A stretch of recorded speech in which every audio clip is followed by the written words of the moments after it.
Hi everybody, welcome back. It's the 29th of June and I'm just dropping in to do an energy update for July. Um or just an update in general really. So much has happened over the past month.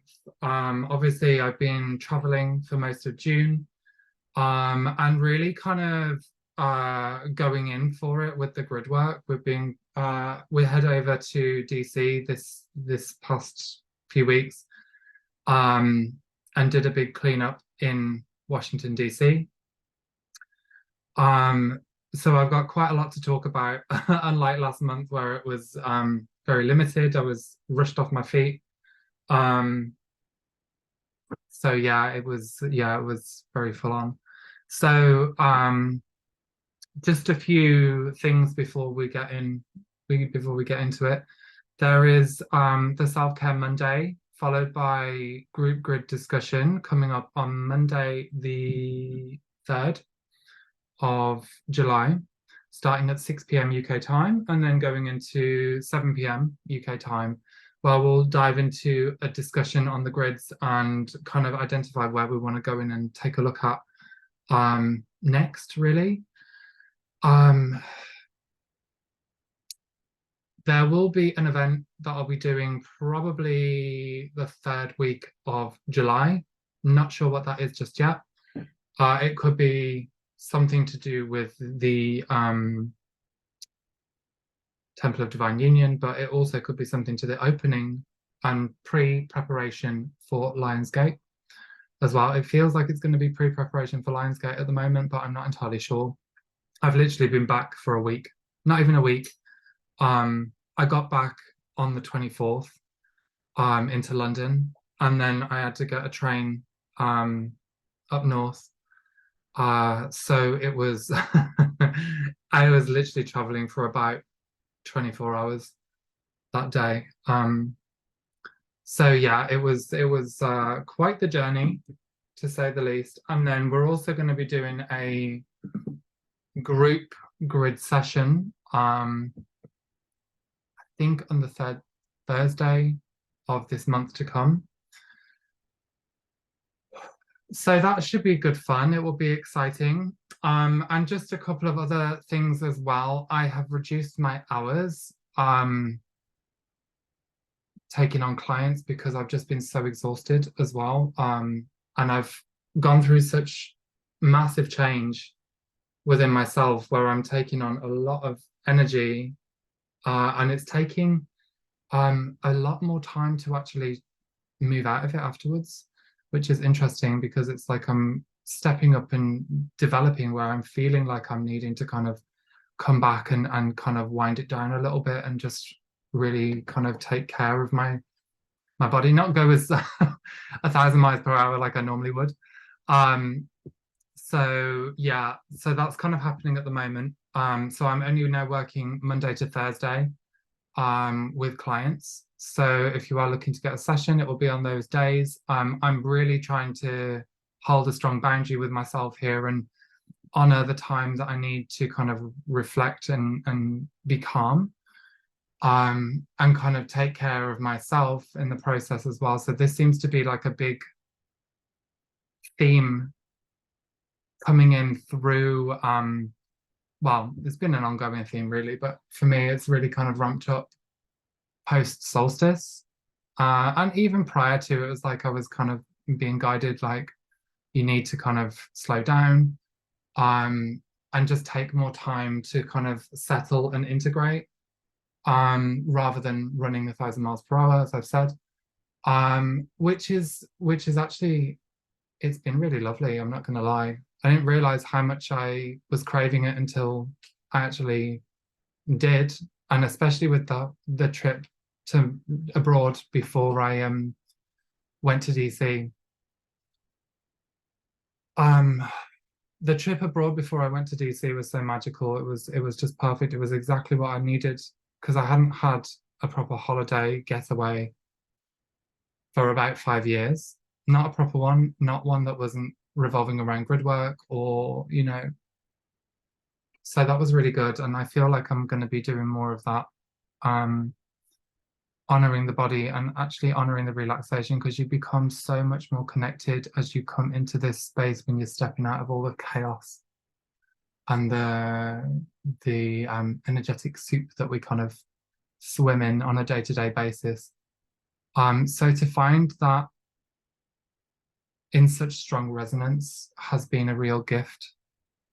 And I think for the latter, as they come into this, it's a recognizing of self-worth and self-need and self-deserve to actually find the space of stillness and find the space of deep relaxation, to find that bliss connection, the bliss charged love.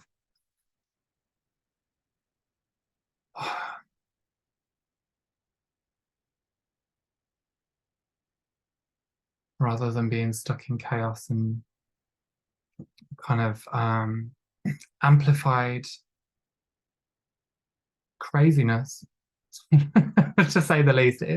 Amplified craziness, because there are layers of us that are connected in with contractual obligations with the collective to kind of shift and move through a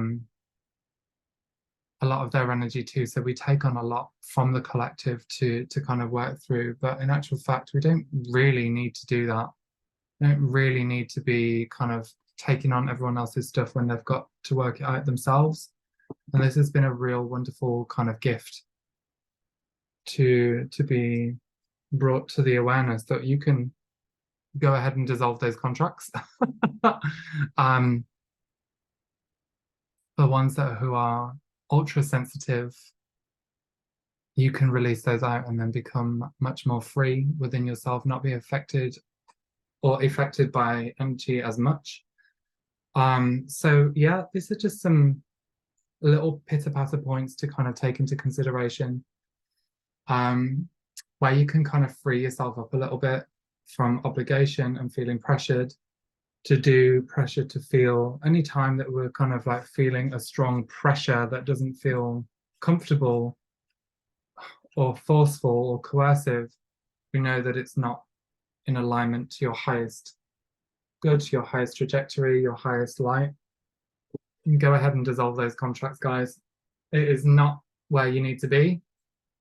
And as you dissolve and resolve, the fields shift and reorder to a place where they can take care of themselves. You're pulling out your energy from that construct, that structure of order, and then returning to yourself. It reorders, the fields reorder, and then you come into a space of much more calm and collected, and that brings a healing to the rest of the situation going on as well. So all in all, very, very interesting developments. I'm going to get some water. Yeah, very interesting developments with how I'm kind of perceiving the world at the moment. It just feels like there's such a big transit. I'm even moving house at the moment as well. So it's like, it doesn't kind of stop at the moment. It feels like it doesn't kind of stop, but at the same time, we're looking at ways to kind of make things easier, make things more comfortable, make things more suited to what is right for you. So where we're holding layers of chaos in our reality, we look to our fields to see where we are kind of connected into chaotic, atmospheric,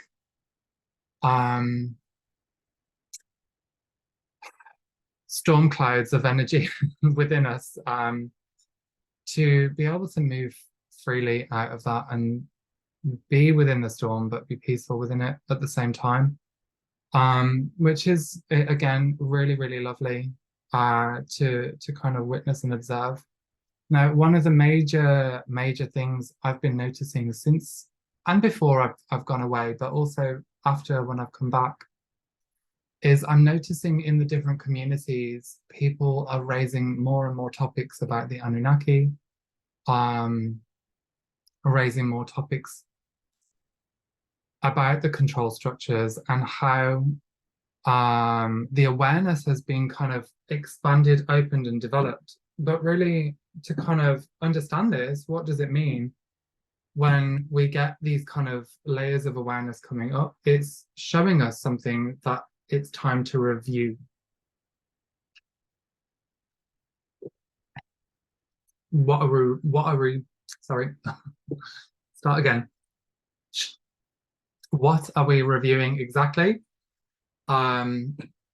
We are reviewing our consciousness, that our conscious interaction with an Anunnaki energy, so a control enslavement energy, and we look into the world and see exactly what and where this is kind of situated in. How is it presenting? We look directly at like governmental bodies, taxing systems. We're looking at the manipulation of belief systems, the narratives, the agendas. What is all of this? What is all of this doing to us as a species? What is it doing to us as a collective? And it's time for us to make a choice whether we still want to participate within this, whether we still want to kind of agree to the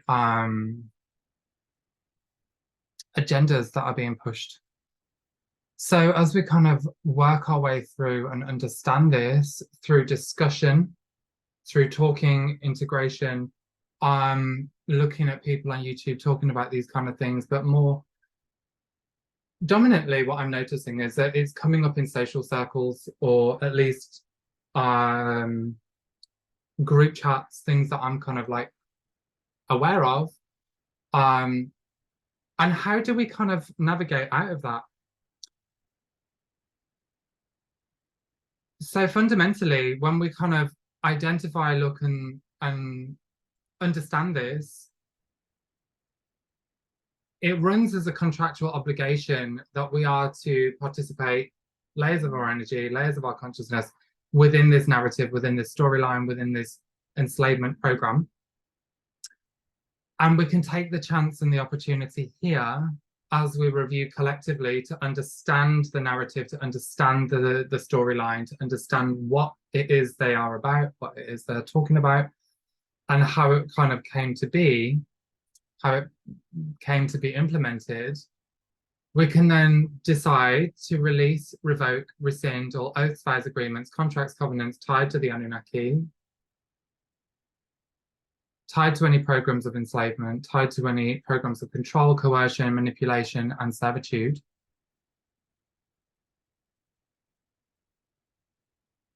And as we set that intention, as we speak that statement out loud, the contracts begin to dissolve, disintegrate, cutting through structures, cutting through fields, where your energy has been kind of like held up within a part of, and working to, I'm so hot, guys, I'm really sorry. I'm like at the point of taking my clothes off right now. But I won't do that because I think it will probably go against YouTube guidelines. Yeah, so we pull our energy back from this control structure, this enslavement program and enslavement structure, essentially, and then start to reintegrate the self, reintegrate the essence, reintegrate the understanding as to how this has kind of been interplaying and playing out for us on a personal level. We can see how we allow energy of Anunnaki control, draconian control, interplaying through our personal relationships. That's not directly the meat sack that is sat in front of us, giving us this kind of difficulty or entrapment, but rather a field of consciousness, a field of awareness, a field of like a field of consciousness sat within there, or hijacked within the person in front of us, that is trying to push this agenda on us, right? Okay, so it's taking off the physicality of it, and we're looking beyond, looking at the constructs, looking at the programs, looking at the metaphors held within within their actions that's presenting out in a day-to-day interaction. I'm gonna have some tea now. That was quite a lot. Okay. So as we start to identify and look through all of these layers within the interaction that you're having with this person, you can then start to identify how you're looped in and how you have been hooked into this kind of agenda. As you dissolve the contract, you're then breaking down everything in between for you to then become sovereign and pull yourself back to then make a much more clear, identified choice as to whether you wish to participate, which dissolving the contracts means no, you're not willing to participate, pulling yourself back, integrating, taking the time to process how you allowed yourself to become manipulated in this way. This may stem back into galactic history. It may stem back into Atlantean history or Mesopotamian history. You know, there's many areas where your interplay within these timelines will have kind of situated and got stuck. But as you do kind of process and work through this, you're pulling yourself back in. You are elevating your frequency and you're giving yourself the opportunity to collapse on an individual level, but also on a collective level as well. So this has been really interesting as to how many people are discussing this at the moment, or from what I've noticed anyway.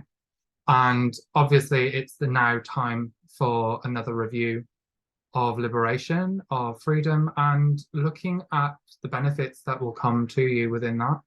Probably lowering your blood pressure, if anything, because nobody likes to feel trapped or controlled or, you know, pressed up against a wall. We can really start to take command and presence of one's own life. So going through July with this new awareness coming in, this new understanding on multiple tiers, it's going from complete collapse, but then down through the levels of awareness, which filters down integration, understanding, focus, and then like a repeat cycle, you kind of go through these 3 stages, sometimes 4 or 5 stages, and then repeat again for it to plateau so you can take it out layer by layer by layer. Okay. So that has been one of the major things that I've really been noticing, and we're looking now more so into the EU as to how these draconian Anunnaki measures or Draco Anunnaki measures are coming in with the trial and testing of these little apps where you need to be kind of have a QR code to get into a supermarket or some BS like that. You know, all of this documentation, all of this stuff is just to kind of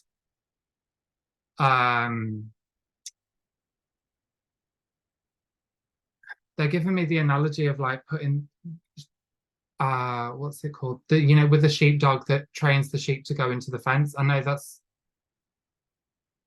just an example, it's not a literal meaning. I know there's quite a few people that like to call the unawake and unaware sheeple and things like that. I don't necessarily think it's a very nice way to describe it, because members of my family are kind of within that, and you know, it's sad, really. It's really sad to observe. It's sad to like try and help them and know that you can't necessarily, but it's just a case of raising the awareness within, breaking down the constructs within to dissolve and break down the constructs without. Okay, so that's the magic of it. When we break it all down within internally, we're really starting to sever up and break down the deeper constructs on the external as well. And all of these things start to break down like a big earthquake or like a tower falling down. That's kind of the presentation that I get with it. Okay, so this big move of shift and change, we're going to see how this is going to progress forwards. We're going to have more people waking up. We're going to have more people kind of moving forwards into a state of freedom and liberation. But at the same time, it's also going to be potentially, on the flip side, getting a little bit more coercive as well, a little bit more tighter. And this obviously, what the way that I'm reading now, it's not just on a monthly basis. This is much more of like a continued, a progressive, elongated viewpoint of what is to be, essentially. And as we look to this opening and progress, we can see how this would tighten up in certain areas where they become a lot more focused on their control, because their foundations are imploding upon themselves. As it is a finite structure, it is it can only go so far before it falls apart, which is the wondrous fact of the dark. It needs to rebirth, it needs to die and then come back to life, it needs to die and come back to life, repeated, repeated, repeated. But with the light, it will never stop expanding, because it will never hit a point where it cannot grow any further. Right.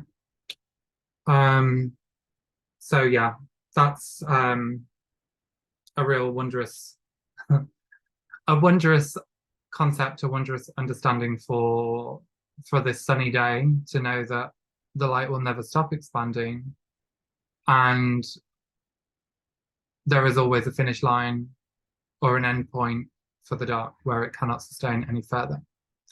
So yeah, really lovely to kind of touch base on that as well. So let's move into a little bit of DC and just discuss some of the things that were kind of coming up. I will be doing videos with Indigo Angel on this very soon. We're just kind of like assessing dates at the moment. I know that we're going to be doing a video on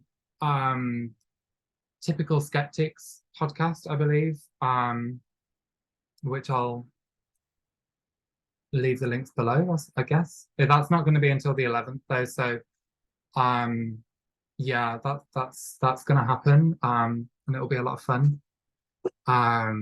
So yeah, but we will be doing deep dives into this. We're actually also in talks of doing a lot of deep dives on certain things as well, which will be great fun. So yeah, it'll be good topics to go into. So the first area we can really just start to discuss at the moment is the Washington Monument. Now, 7:30 a.m. I was walking around DC on the Saturday. So the day after I actually arrived, I arrived on the Friday the 23rd. No, not the 23rd, sorry, the 16th. And then on the 17th, it was when I went to the White House. I left the house at about 7 o'clock in the morning, got there about 7:30. And the first thing I see are the potholes on fire, or smoke coming out from the potholes. Not sure if that's a thing in DC, but it definitely was happening, which was bizarre, to say the least. And this was, I think it was just by the Eisenhower House or something like that. If you're looking at the White House, it's on the right side. And all down that right side, there was a lot of kind of smoke coming out of the potholes. So as soon as I got around that area, I felt so ill. Oh my God, it was not fun. It was really, really heavy. Particularly around the White House, particularly around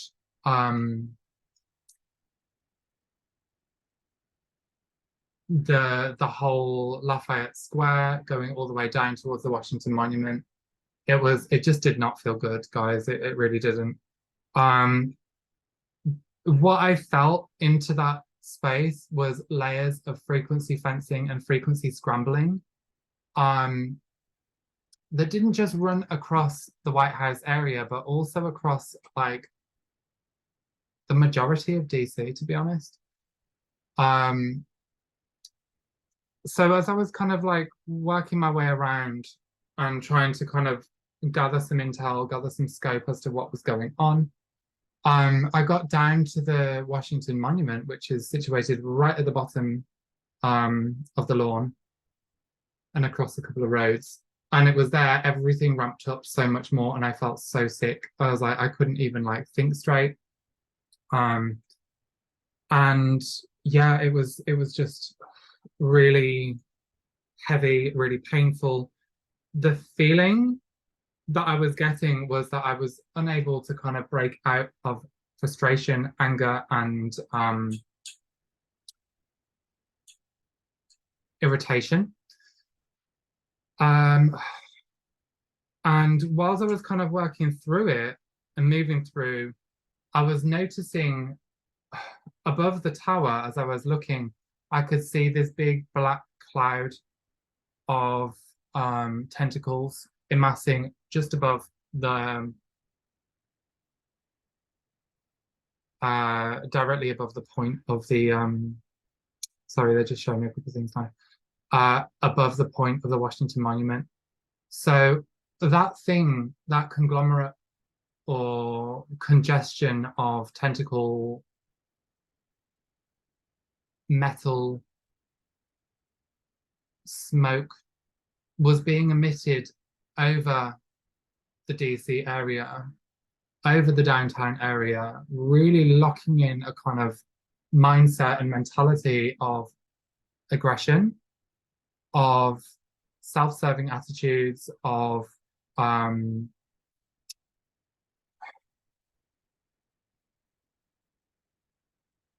contention towards thy neighbor.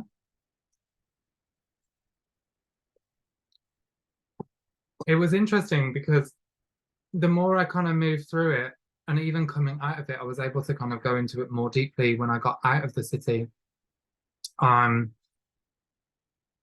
Yeah, and it was almost as if like I couldn't even think when I was in there. It was a brain numbing, a brain dulling effect that I couldn't even consciously focus. It was real difficult to actually gain any kind of clarity whilst I was down there. So imagine living within that. That would be really confusing. I suppose you would adapt somewhat to the frequency bands, but only be able to sit within those kind of levels of awareness.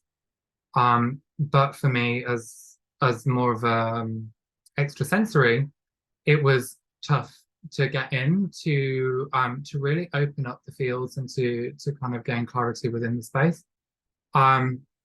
So as I was kind of like on my way home, I went back and I just kind of went into meditation there and felt into it and could see how this big phallus symbol of patriarchy, control, patriarchal over control, and domination was coming there to dominate over the mind wave fields of the collectives.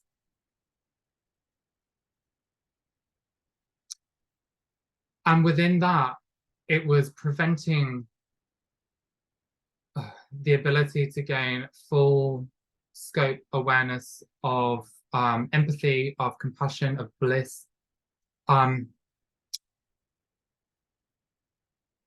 Which really felt to me like a collapse of the feminine.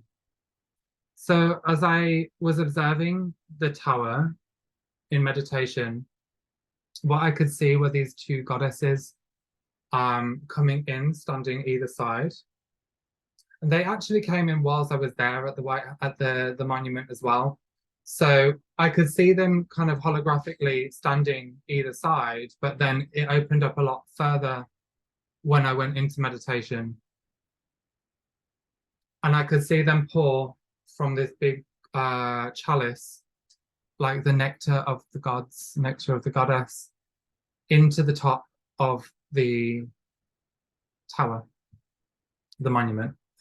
And as it came down and went in, huge geometries opened through the earth body, which raised up the frequency of Mother Earth, of feminine, and went all the way up through the top and began to squirt like a fountain. And as it squirted like a fountain, it looks very phallic now in my mind as I'm looking to this. I was seeing all of these flowers grow around the monument, and it felt almost as if like a reclaiming of the land, a reclaiming of the space. And interestingly enough, right in the center where the monument is, it sits within the Vesica Pisces, right within the womb of the Vesica Pisces. That's real interesting. I didn't clock that until now. So it was very much a birthing of the feminine through that kind of Vesica Pisces womb.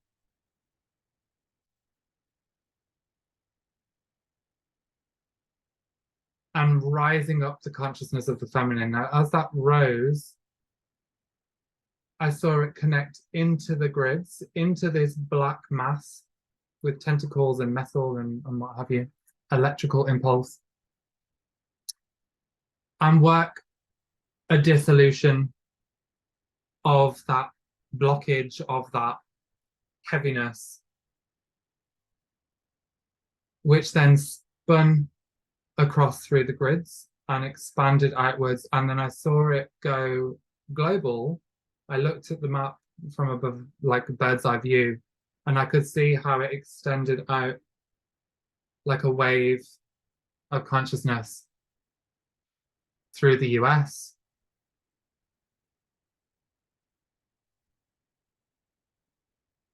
And even now I'm feeling like releases from the back, releasing from the chest, releasing from the heart. So much amazing bliss moving through the body.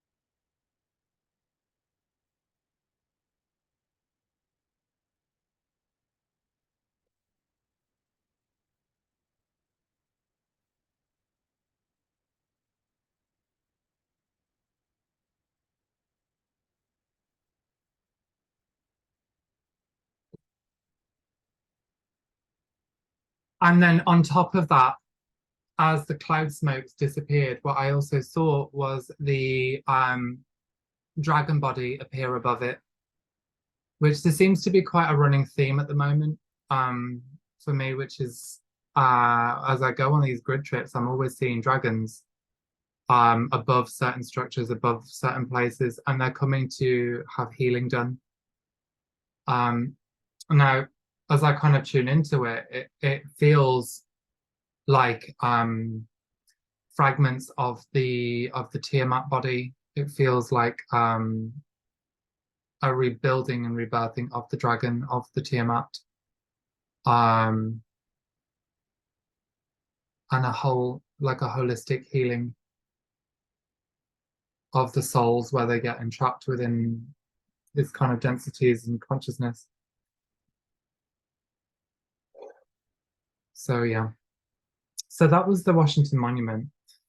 I'm actually getting heart pain as well as we're kind of like discussing this. So as this flower bloomed, I felt the energy of bliss charged love really return to the space, and it felt almost like a lifting of these kind of frequency fences, or it was a lifting of the frequency fences, which then held and went into a much more liberated consensus of communication. It was gorgeous to feel how neighbors and people in the street, they wanted to communicate, they wanted to be loving, they wanted to be nice, and it was all of this really lifting and kind of correcting in that moment, which was, it was just gorgeous. It was amazing. So yeah, the next couple of places were also really interesting too. We took a look at the Capitol building. I mean, do you know what the weird thing was? It was DC was pretty much empty the whole time. So I think I've said this already, excuse me if I have.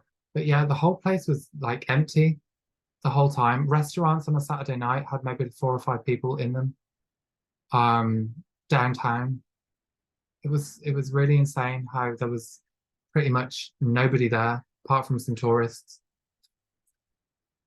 So yeah, that was quite crazy to see. And even when I asked some of the locals, there were people just saying, like, from the current administration that's within the White House. I'm not going to say the president because it's not.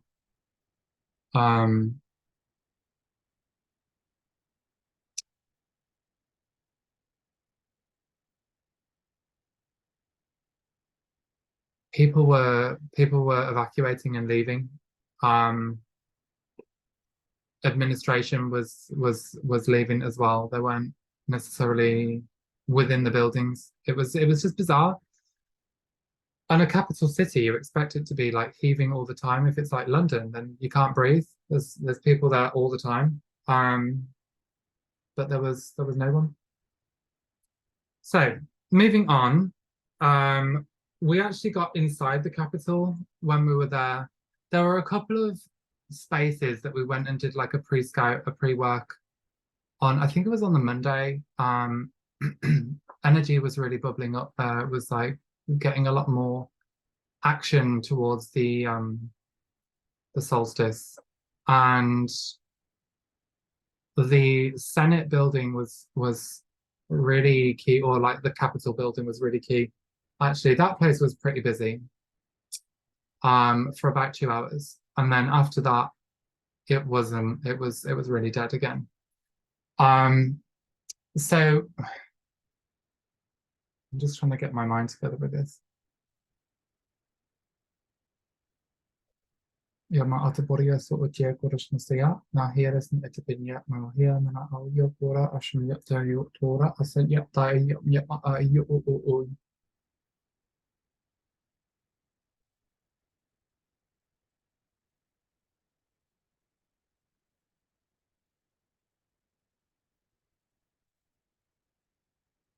Okay.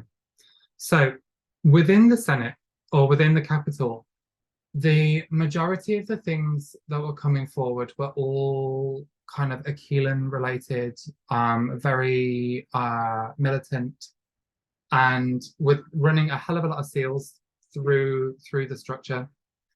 So as we were kind of within the space, it was really interesting because I want to kind of cut forwards a little bit because I want to share a bit of the conversation with Indy when I do this and talk about it on there. But the when we got into the Senate, it was really interesting. As I was kind of observing, there was Aquilan master seals running through there that were also tied into like a draconian and Orion network of consciousness, which essentially the Senate was, where they passed the bills, was essentially creating contractual agreements with the collective or the sublogos of the US, whilst having one spokesperson being the voice for the many. So you can see how easily this is hijacked, which locks in layers of contractual obligation, contractual agreements into the collective through this one person or through these 2 people within, dependent on who is running from their state. Now, obviously, everybody has an individual kind of voice, but it's their choice as to whether they choose to use it or not, whether they choose to agree, disagree, don't care, don't give a fuck, whatever. it's still their choice as to where they sit within the positions. And if there is something that you don't agree with, you need to voice it up on it. Because what this does is it kind of locks and codes you into a kind of agreement within a collective group that's allowing yourself to kind of participate within draconian measures or kind of control structures. Again, like coming back to this whole point with the Anunnaki at the start, it's how it's kind of running part and parcel within that, which I thought was fascinating because it was running directly into the binary fields, directly into the collective blueprint, so to speak. So where you have your energy held within that,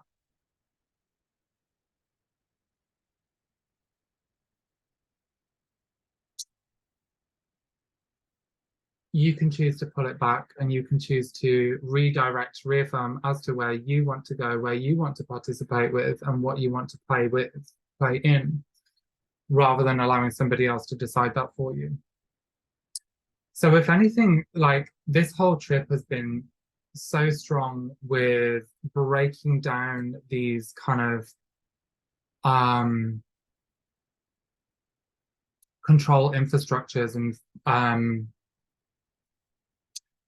agreement-based infrastructures, amongst other things as well, because there are layers to it. The Masonic templating, there is the seal systems, the Baphomet seal that runs through the treasury that was dismantled.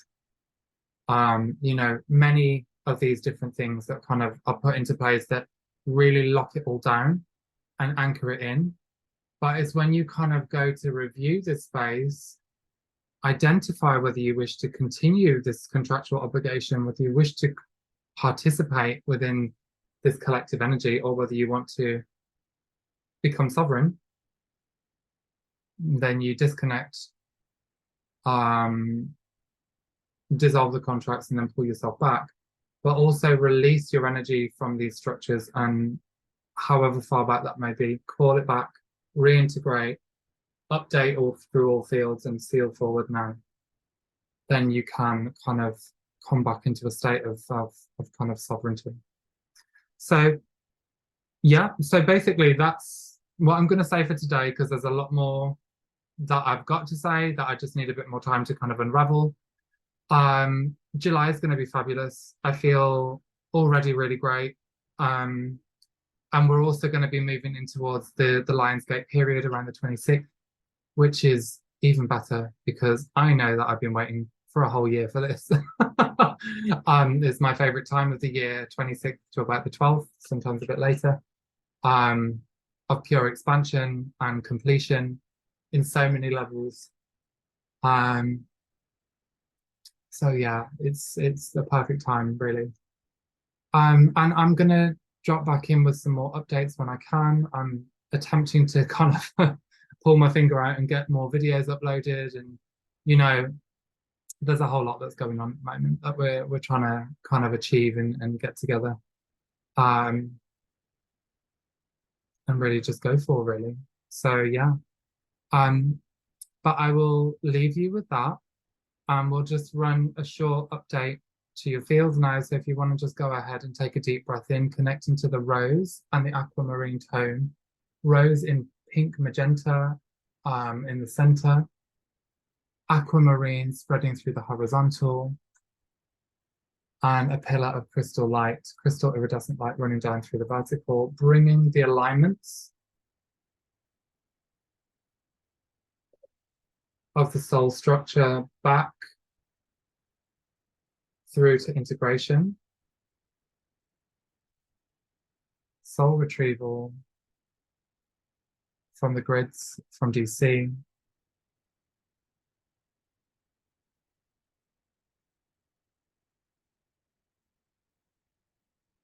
becoming aware and observing anywhere where you have been held in control, held in coercion, held in manipulation,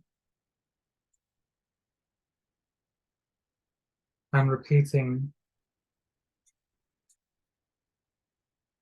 after me.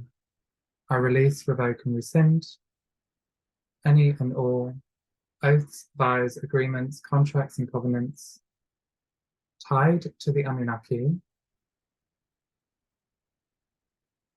of enslavement programming, control, manipulation, coercion and servitude,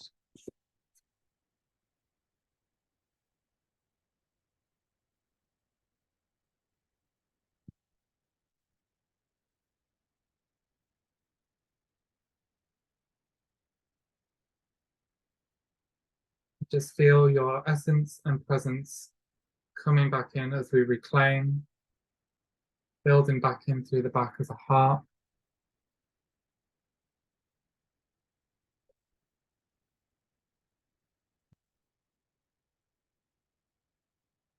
Some of you may feel deep grief within this as well.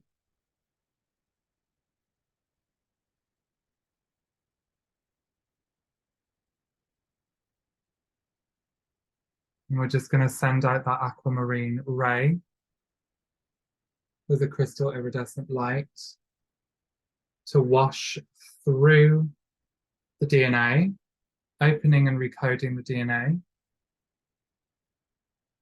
and also through the timelines, through ancestral lines and lineages, releasing out any black goo.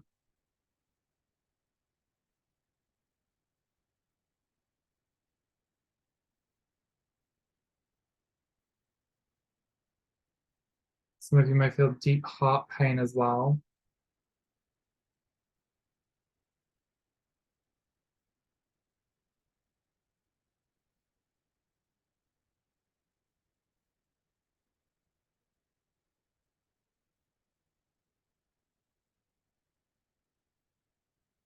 Updates into the vertical staff and rod.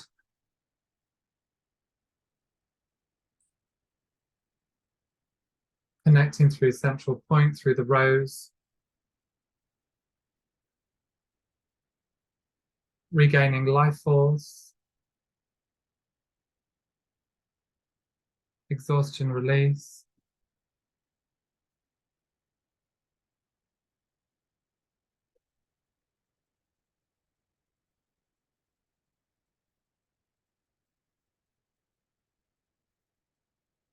It's almost as if I'm getting a feeling of like I'm seeing as well the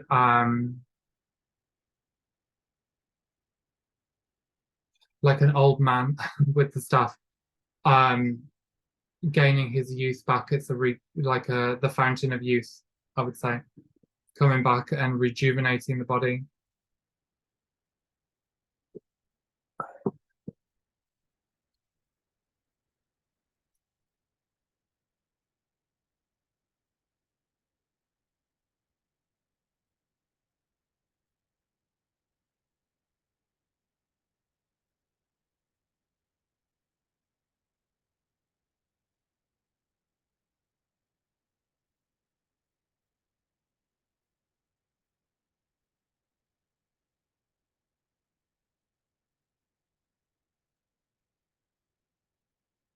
It's the grief as well for the ones that you can't help as well. So it's, each are running through their own kind of storyline, their own experience, and for that, sometimes we can't necessarily interfere, and that's okay.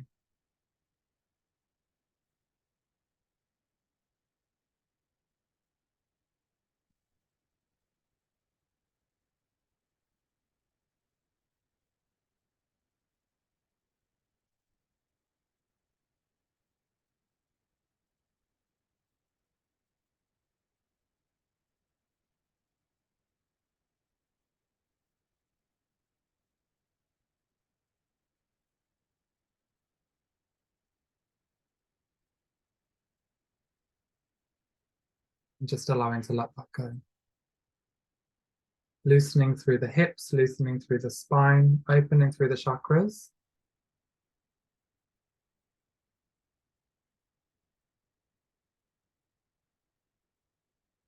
where we release out the rooting systems.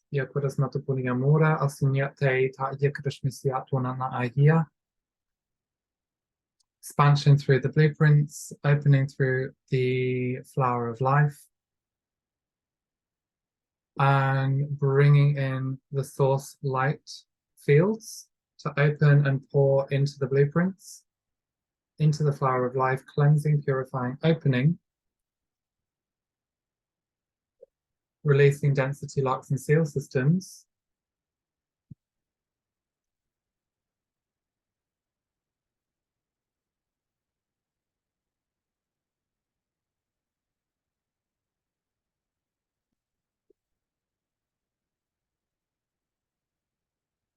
as we release out the programmings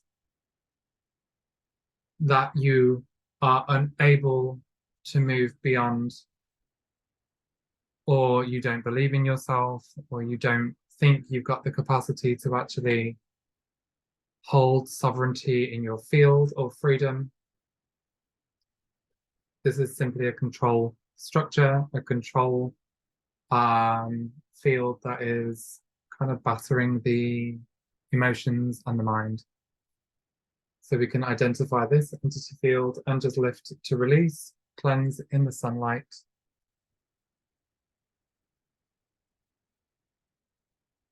As we bring that vast white of the source light fields through the body.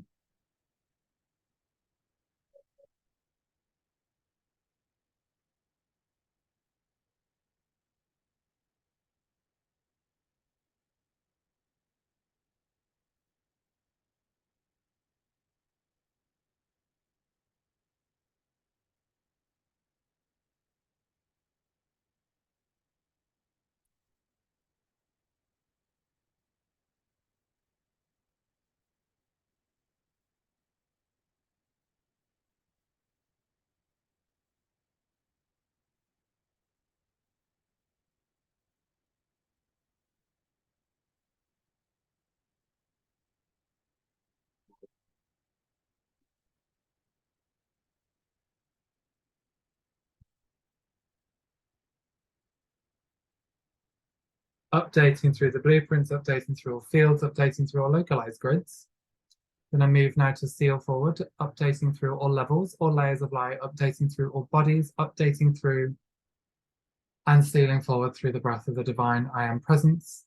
I will love you and leave you. I'm going to be in Liverpool this weekend at Aintree Racecourse doing a health and healing fair. And then on the 15th and 16th, I think it is, I'm going to be in Leeds with Pat Eichhoff's health and healing fair, which is, I don't remember, it's I've got a flyer somewhere. Hold on. This one here. So you can find her website at www.healthhealingfestivals.co.uk. And this one is going to be at the John Charles Centre, 15th and 16th of July. And the one this weekend on the 1st and 2nd of July, it will be at Aintree Racecourse with White Lights event. Big thank you to both of the organisers there. I'll look forward to seeing you there. And sending you all loads of love, loads of happiness, loads of joy, and enjoy your July. Bye, guys.